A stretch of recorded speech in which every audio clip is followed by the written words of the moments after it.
My name is Yosef Diab, Dr. Yosef Diab. I am from Arroyo Grande. Can't get more community than Arroyo Grande, the big ditch. I've been here, I've seen it grow, I've seen it change so much.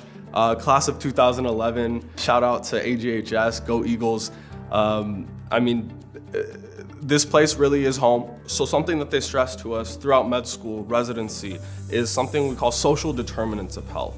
There's a lot of things that affect a patient's health that doesn't have to do with their blood pressure, their heart rate, their oxygen saturation. There are things that affect patients' health that have to do with their home environment, who they live with, who they see, the kind of foods they eat, the kind of places they go.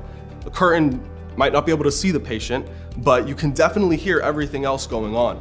So I've had those conversations with patients when there is somebody in the room next to them and when there's somebody not in the room next to them. And it really is the world of difference in terms of what they're willing to disclose, the way they disclose things, the way that they're able to express their emotion, with me as a physician. And that does help me. As physicians, we're trained to be empathetic. I need to be able to pick up on a patient's emotion and know how that's affecting their health and how that's affecting their mindset and try to continue to treat the patient. So when another patient is in the room and they limit their emotions and they limit the information they're willing to give me, that makes my job tougher. And that makes it harder for me to treat the patient, and ultimately makes it tougher for the patient to get better. And that's what we're all in this business for. We just went through a pandemic where, people were coughing in the community and people were running away from grocery stores when the person next to them was sneezing and stuff. This didn't happen, 10, 15 years ago. This was just 3 years ago. A lot of times in the emergency room, they checked for COVID, they checked for RSV, and they checked for influenza,